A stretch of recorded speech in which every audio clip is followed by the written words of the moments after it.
आपने दुनिया की बहुत सी रहस्यमयी जगहों के बारे में सुना होगा, लेकिन क्या आपने कभी ऐसी झील के बारे में सुना है जो जानवरों को पत्थर बना देती है? जी हाँ, अफ्रीका के एक कोने में स्थित है एक झील, लेक नेट्रॉन। यह झील सिर्फ एक जल निकाय नहीं है, यह एक ऐसा रहस्य है जिसने वैज्ञानिकों से लेकर आम लोगों तक सभी को चौंका दिया है। लेक नेट्रॉन, एक ऐसा नाम जो सुनते ही रोमांच की लहर सी दौड़ जाती है। इसका नाम नेट्रॉन उस खनिज यौगिक से लिया गया है जो झील में भारी मात्रा में पाया जाता है, सोडियम कार्बोनेट और बाइकार्बोनेट का मिश्रण। लेक नेट्रॉन की सतह लाल, नारंगी और सफेद रंगों की अद्भुत छटा बिखेरती है, जैसे किसी और ही ग्रह की तस्वीर हो। लेकिन यह झील केवल अपने रंगों या रासायनिक संरचना के लिए प्रसिद्ध नहीं है, यह जानवरों को पत्थर बना देती है। जी हाँ, आपने सही सुना।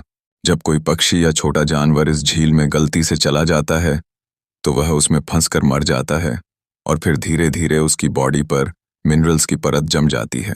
नतीजा, वह ऐसा लगता है जैसे किसी ने उसे मूर्ति बना दी हो। इसीलिए कई फोटोग्राफरों ने यहाँ पक्षियों और जानवरों की पेट्रीफाइड बॉडीज को कैमरे में कैद किया है, जो इस झील को और भी ज्यादा रहस्यमय बना देती हैं। लेक नेट्रॉन को अक्सर डेथ लेक या स्टोन एनिमल्स लेक भी कहा जाता है, लेकिन ये नाम उसके असली महत्व को नहीं दर्शाते। यह झील एक रहस्य होने के साथ साथ जीवन का भी प्रतीक है, क्योंकि जहां एक ओर ये झील कई जीवों के लिए खतरनाक है, वहीं दूसरी ओर ये लाखों फ्लेमिंगो पक्षियों के लिए जीवनदायिनी है। यह झील फ्लेमिंगो पक्षियों की सबसे बड़ी प्रजनन स्थली है, और यह विरोधाभास ही लेक नेट्रॉन को और भी अधिक दिलचस्प बना देता है। लेक नेट्रॉन का रहस्य यही नहीं रुकता। इसके आसपास का क्षेत्र ज्वालामुखीय है, और यहाँ का ओल डोइन्यो लेंगाई नामक ज्वालामुखी आज भी सक्रिय है। यह दुनिया का एकमात्र ऐसा ज्वालामुखी है जो कार्बोनेटाइट लावा उगलता है, जो सामान्य लावा से बिल्कुल अलग होता है। तो अब आप समझ ही गए होंगे कि लेक नेट्रॉन सिर्फ एक झील नहीं है, ये एक जीवित रहस्य है, जहाँ प्रकृति के नियम पल पल बदलते हैं, जहाँ मृत्यु और जीवन एक दूसरे से इतने करीब हैं कि उन्हें अलग कर पाना लगभग असंभव है। इस झील की कहानी अब शुरू होती है। वीडियो में हम जानेंगे कि यह झील कहाँ स्थित है, इसका भूगोल कैसा है और क्यों यह झील एक अनोखी प्राकृतिक रचना है। अब जब हमने लेक नेट्रॉन का रहस्यमय परिचय जान लिया है, तो चलिए अब नजर डालते हैं इसके भौगोलिक स्वरूप और अवस्थिति पर। लेक नेट्रॉन पूर्वी अफ्रीका के देश तंजानिया में स्थित है। यह झील ग्रेट रिफ्ट वैली यानी महान दरार घाटी का हिस्सा है, जो अफ्रीका की एक भूवैज्ञानिक रूप से अत्यंत सक्रिय पट्टी है। यह झील तंजानिया और केन्या की सीमा के पास स्थित है और समुद्र तल से लगभग 600 मीटर यानी लगभग 2000 फीट की ऊंचाई पर पाई जाती है। लेक नेट्रॉन की लंबाई लगभग 57 किलोमीटर और चौड़ाई 22 किलोमीटर तक फैली हुई है। हालांकि यह मौसम के अनुसार बदलती रहती है। यह एक उथली झील है, यानी इसकी औसत गहराई सिर्फ न्यूनतम 3 फीट से अधिकतम 10 फीट तक होती है। सूखे मौसम में इसका अधिकांश भाग सूख जाता है और केवल खारे पानी के टुकड़े ही बचते हैं। अब बात करते हैं लेक नेट्रॉन के सबसे चौंकाने वाले पहलू की, इसका रासायनिक रहस्य। यह झील अपने भीतर ऐसे रसायन समेटे हुए है जो किसी को भी चौंका सकते हैं। लेक नेट्रॉन का पानी अत्यंत क्षारीय होता है। इसका पीएच स्तर 10.5 से 12 के बीच रहता है। यह इतना ज्यादा है कि यह पानी अमोनिया या ब्लीच के बराबर जलन पैदा कर सकता है। इस झील में भारी मात्रा में नेट्रॉन यौगिक पाया जाता है, जो कि सोडियम कार्बोनेट और सोडियम बाइकार्बोनेट का मिश्रण होता है। यही खनिज मिश्रण प्राचीन मिस्र के लोग मम्मी बनाने में इस्तेमाल करते थे, यानी शरीर को संरक्षित करने के लिए। जब कोई जानवर या पक्षी गलती से इस झील में गिर जाता है तो उस पर ये रसायन तेजी से असर करने लगते हैं। शरीर की त्वचा, आंखें और ऊतक जलने लगते हैं और धीरे धीरे मिनरल्स की परत उस पर जमने लगती है। कुछ ही दिनों में वह जानवर ऐसा दिखने लगता है जैसे पत्थर में बदल गया हो। इस प्रक्रिया को कहते हैं पेट्रिफिकेशन। यह प्रक्रिया इतनी अजीब और चौंकाने वाली है कि कई फोटोग्राफरों और वैज्ञानिकों ने इन मृत जानवरों की तस्वीरें खींची हैं, जो अब इंटरनेट पर और डॉक्यूमेंट्री फिल्मों में देखी जा सकती हैं। अब आपके मन में सवाल ये उठ रहा होगा कि ये रसायन आते कहाँ से हैं? लेक नेट्रॉन का रासायनिक स्वरूप इस क्षेत्र की ज्वालामुखीय गतिविधियों से जुड़ा हुआ है। झील के दक्षिण में स्थित है ओल डोइन्यो लेंगाई ज्वालामुखी, जो दुनिया का एकमात्र ज्वालामुखी है जो नाइट्रोकार्बोनेटाइट लावा निकालता है। यह लावा सामान्य लावे से बिल्कुल अलग होता है। इसमें सिलिका कम और सोडियम।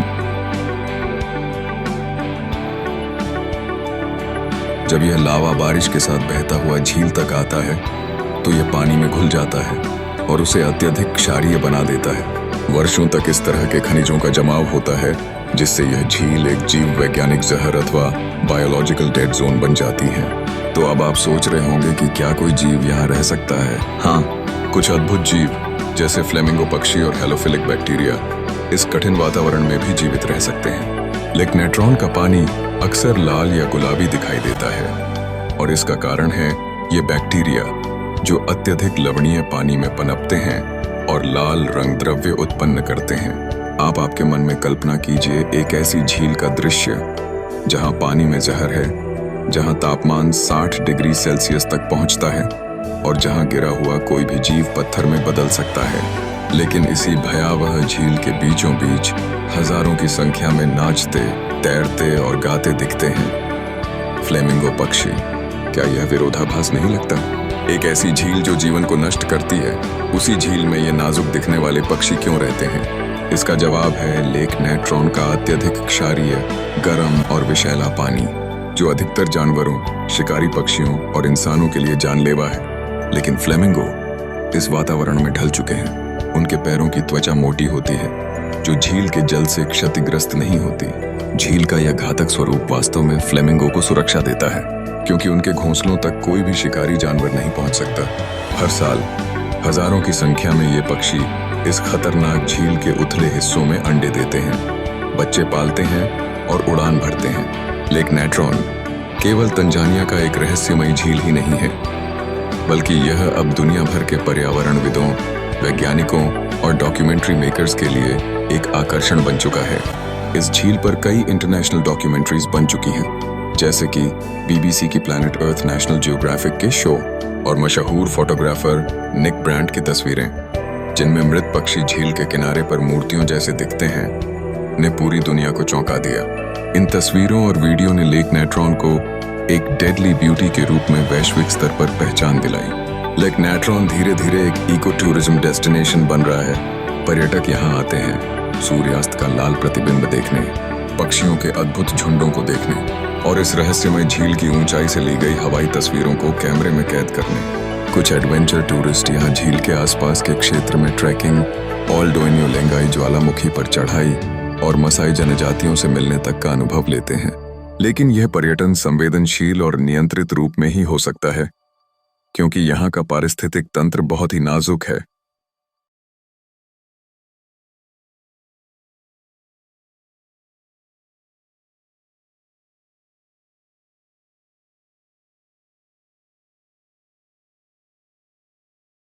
लेक नेट्रॉन की सुंदरता और रहस्य के पीछे छिपे हैं कई खतरे, जो इसके अस्तित्व को गंभीर रूप से प्रभावित कर सकते हैं। झील में सोडियम कार्बोनेट की अधिक मात्रा के कारण कुछ कंपनियां यहां खनन करना चाहती हैं। यदि यह खनन हुआ तो झील का पानी सूख सकता है, फ्लेमिंगो की प्रजनन दर प्रभावित हो सकती है और स्थानीय पारिस्थितिक संतुलन पूरी तरह बिगड़ सकता है। जलवायु परिवर्तन भी इस झील को नुकसान पहुंचा रहा है। तापमान में बदलाव और बारिश के पैटर्न में उतार चढ़ाव से झील का जलस्तर घट सकता है। इससे झील के लवणीय स्तर, फ्लेमिंगो के खाद्य स्रोत और माइक्रोबैक्टीरिया की उपस्थिति पर प्रभाव पड़ेगा। इस झील पर उभरते खतरे को देखते हुए पर्यावरण कार्यकर्ताओं, वैज्ञानिकों और कुछ अंतर्राष्ट्रीय संस्थाओं द्वारा संरक्षण की दिशा में अनेक प्रयास किए जा रहे हैं। रैमसार कन्वेंशन के अंतर्गत लेक नेट्रॉन को वेटलैंड ऑफ इंटरनेशनल इंपॉर्टेंस घोषित किया गया है। टैंजानियन सरकार और बर्ड लाइफ इंटरनेशनल जैसे संगठन यहाँ के पक्षी जीवन और पारिस्थितिक तंत्र की सुरक्षा के लिए काम कर रहे हैं। पर्यावरण शिक्षण कार्यक्रम और स्थानीय समुदायों को इस झील के महत्व के बारे में बताया जा रहा है। लेक नेट्रॉन एक ऐसी झील जो जीवन और मृत्यु के बीच की सीमाओं को मिटा देती है।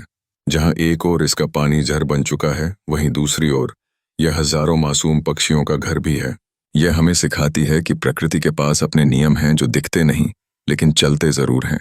आज जब दुनिया विकास की दौड़ में पर्यावरण को पीछे छोड़ रही है, तब हमें रुककर इस झील की ओर देखना चाहिए।